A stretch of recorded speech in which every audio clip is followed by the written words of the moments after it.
See, Nigeria is a place where you can be conversing with somebody. You think you are in the same level. Sorry. The person maybe already has his visa, already is processing something. You don't know anything. The next thing you see is the Canadian flag from Canada.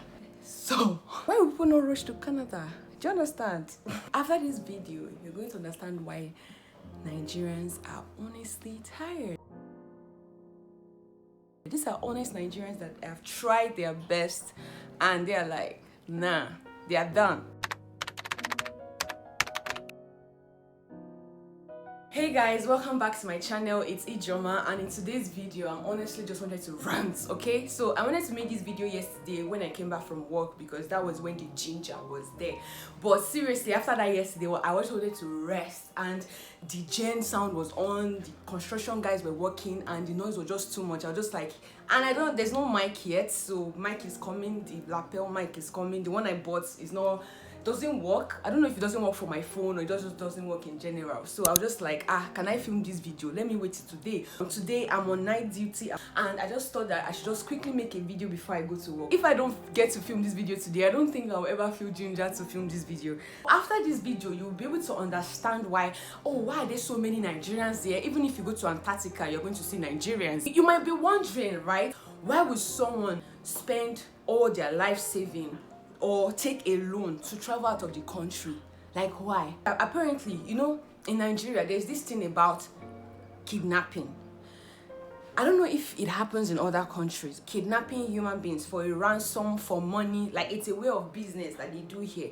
They kidnap people not just for rituals anymore. So the safety of people, number one, is safety, right? People are not safe even in their own country, and in a country where the systems are not yet like working as it should, people are not safe. Even in broad daylight, you cannot even travel. People no longer make like road trips as they would love to. Like now you want to travel by road and everybody say, don't travel, oh, are you sure you'll be safe? This one, that one. And do you know this, around this northern, like Abuja to like all these Nasarawa and places like that, like these guys, do you know where they say those kidnappers now, they even wear uniforms and they hide on trees? I was hearing this story where they hide on trees, and then you'll be looking out for cars that are passing, and if cars are passing, they'll just jump down from those trees and stop the cars. And because they're wearing military uniform, naturally you want to say, okay, they are military guys, maybe it's a checkpoint, so, and you just stop, and before you know it, they just maneuver and then take you to one bush or something like that and do whatever they want to do to you. Maybe collect your phone, ask your family members for money, some kind of amount, ridiculous amount of money that you give to them. Even after they've given them the money, they might not release the person. The one I heard yesterday that baffled me was that of a professor. Right, a professor, and after this man just retired like maybe few months ago, and then they kidnapped this man. And I'm sure that a professor that is retired should be around his 60s, 70s, if not close to his 80s. Okay, in this situation, kidnapped this man and took him to a bush, right, and asked for money. Do you know that when they asked his family members for money, the family members, according to this story, gave them the money? After the money, released this man. They didn't release this man. Do you know what happened? They were looking for this man for days until they found him one day, tied to a tree, rotting down, tied to a tree. So they tied him to the tree, and it was, I'm sure he was just screaming. It was in a bush or forest, and there was no help, and there he died. See, this type of crazy things are happening in the country, and everybody is keeping quiet. You cannot travel on your own. You cannot travel by road, and not every checkpoint is a checkpoint. That's what I heard. Not every checkpoint that there are roads now that they removed checkpoint from there. So if you see any checkpoint, it's not even legit. So you're not supposed to stop. So how do you stay in a country where you are not even sure of what's to happen? Like, what will happen next? Like, what's going to happen? You're not even sure. Your safety is not guaranteed. So this is one reason things that can never happen abroad. Even thieves coming to steal from you in broad daylight. Those thieves, do you know that those people were once honest, like sellers, and but the country frustrates them, because at the end of the day, what are they even making when everything is expensive? Maybe someone that is selling ice block. To make ice block, you need to have a generator because there's no stable electricity. So let's go to electricity. No stable electricity. If you're a content creator in Nigeria, you know that You have heard when. It's even like, what can you do without light? Even market women, business women, people that, just imagine people that sell like things that are stored in cold chains, like things that maybe like all these fish, frozen fish, chicken and all these things. Why do you think things are beginning to be like they're already expensive? Because even electricity bills is even more expensive, and there is no stable electricity. See guys, as long as there are these things, this type of poles that you see, there can never be 24 hours electricity. If you go to a working country, have you ever seen this pole electricity? No.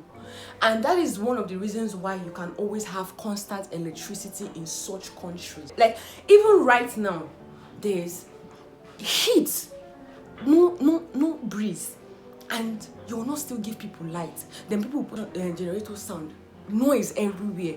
Like you come to your home to come and rest from the hustle and bustle of the day, but you still come home, you still hustle and bustle. Outside the country, even the times they want to repair something, they will even send a text message that, okay, like I remember in Ukraine, maybe one or twice such occasions, maybe like 3 times such things happened. They had to message like a national message, okay, there will be no light for like 30 minutes because they are about to do something or that, and that one you understand, you're like, okay, no problem, you can take it all you want because you always have light constant. Even to charge your phone is not an issue, but in this country you have to always like charge your phone because you don't know when next there will be light, and you have to charge your power bank, you have to have all those things in check.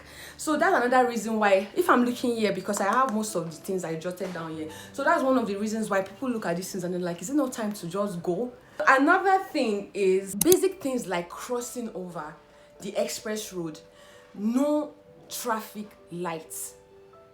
I have not even seen it, even in a place like Abuja, not everywhere has traffic light.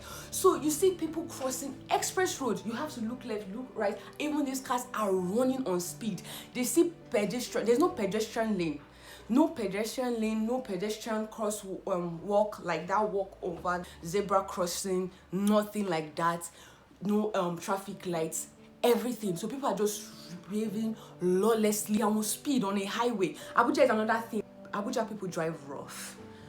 Seriously, you guys drive rough. Just simple things like, can you create a flyover also just to prevent congestion on the road? No flyovers, just this express road. People are running for their daily lives. They want to cross to the other way. Nothing like, there's no, okay, what about like officials that can, maybe those road safety guys, at least like let them be at the checkpoint so that they can help people cross over? No way. That kind of thing, you can't see it in a country that works. You can't see it every day. You are saying, please, let me be able to cross this road well today. Let me be able to cross this road every day of your life. Simple things as, let there be a pedestrian lane on the road so that people that are walking can have there is nothing like that. They don't put that in, they don't factor that in mind whenever they make their roads.